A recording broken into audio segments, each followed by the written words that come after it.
ಚಂದು ಬೋಗರ್ ಅವ್ರು ಇದಾರೆ ಇಲ್ಲಿ. Chandu blogger here. Royal Raghu. ಅಣ್ಣ ನಿಮ್ಮನ್ನ ನೀವೇ ಪರಿಚಯ ಮಾಡ್ಕೋಬೇಕು. Social worker with paint. Super. I love paint. ನನಗೆ ಆಕ್ಚುಲಿ ಪೇಂಟಿಂಗ್ ತುಂಬಾ ಇಷ್ಟ ಆಗುತ್ತೆ. ಒಂಥರ ಚೆನ್ನಾಗಿರುತ್ತೆ ಕೆಲಸಗಳು. ನಿಮ್ಮ ಕಡೆ ಏನೋ ಕೆಲಸ ಇದ್ರೆ ಹೇಳ್ಬಿಡ್ತೀನಿ. ನಾವು ಪ್ಯಾನಲ್ ಅಂದ್ರೆ ಗಾಡಿ ಬಿಡ್ತೀವಿ.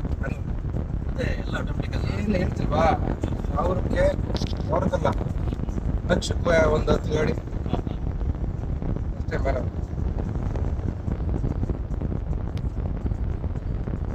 ವಾಚರ್ ಇದಾವೆ ದುಬೈಲಿ ಅಂತಲ್ಲ.